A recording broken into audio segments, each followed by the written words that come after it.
नमस्कार मैत्रिणींनो, मी सुनीताज रेसिपी या यूट्यूब चॅनलमध्ये आपलं सर्वांचं स्वागत करते। आज आपण करतोय उपवासाची स्पेशल मिसळ थाळी। त्याचं साहित्य आपण बघणार आहोत। आपण साबुदाणा घेतलाय भिजून 2 वाट्या। इथं आपण मिरची आणि शेंगदाणे याचं वाटण बनवून घेतलंय। 2 ते 3 मिरच्या घेतल्यात आणि शेंगदाणे उकडून बटाटा त्याच्या फोडी करून घेतलाय।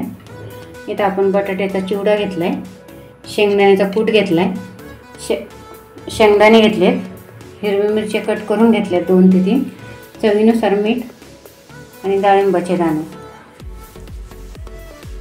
आपण कढई गरम होण्यासाठी ठेवली, त्यात तूप घालून घेतले। आता आपण थोडे शेंगदाणे त्यात टाकून घेणार आहोत।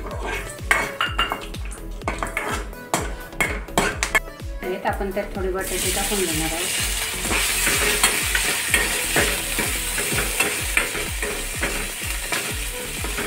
आता आपण मिरची आणि शेंगदाण्याचं वाटण केलं होतं ते टाकणार आहोत।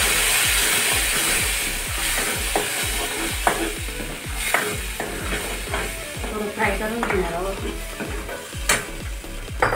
त्यात आता आपण पाणी घालून घेणार आहोत।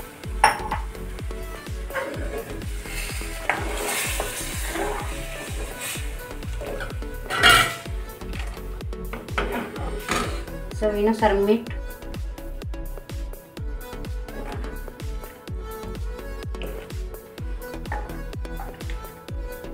आता याला आपण उकळी येईपर्यंत वाट बघणार आहोत। आता आपल्या मिसळच्या ग्रेव्हीला छान उकळी आलेली आहे। आता आपण याला एका बाउलमध्ये काढून घेणार आहोत। आपण कढईत तेल गरम करण्यासाठी ठेवलेलं आहे। आपलं तेल गरम झालेलं आहे। आता आपण त्यात शेंगदाणे घालून घेतोय।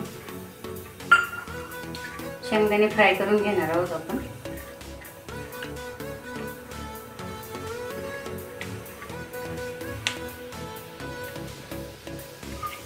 शेंगदाणे फ्राय झालेले आहेत। आपण आता हिरवी मिरची घालून घेणार आहोत। मिरची आपण आपल्या आवडीनुसार घालू शकतो।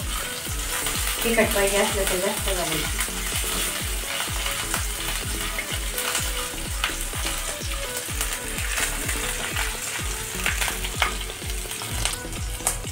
मिरची आता फ्राय करून झालेली आहे। आपण शेंगदाण्याचा कूट घालून घेणार आहोत।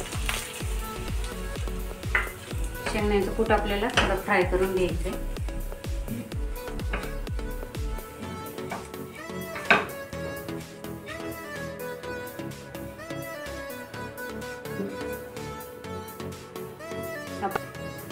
आपण कूट 1 मिनिटासाठी फ्राय करून घेतलाय। त्यात चवीनुसार मीठ घालून घेणार आहोत।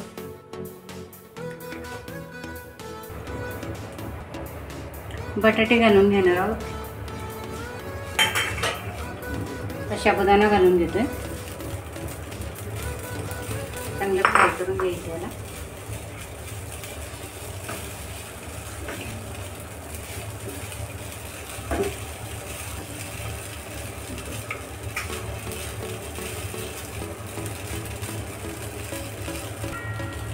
आता याला आपण मिक्स केल्यानंतर आपण झाकण ठेवणार आहोत आता खिचडीवर, कमी गॅसवर। आता झालेले आहेत। आपली खिचडी छान तयार झालेली आहे, तुम्ही बघू शकता एकदम मोकळी। आता आपण याला एका डिशमध्ये काढून घेणार आहोत। आपण आता मिसळ बनवतोय। आपण खिचडी घेतली आहे, आपण रस्सा टाकून घेतोय त्यात। बटाट्याचा चिवडा टाकून घेतोय, डाळिंबाचे दाणे। अशा पद्धतीने आपली मिसळ तयार झालेली आहे। व्हिडिओ आवडले असल्यास लाईक करा, शेअर करा आणि असेच नवनवीन व्हिडिओ बघण्यासाठी सबस्क्राईब करा।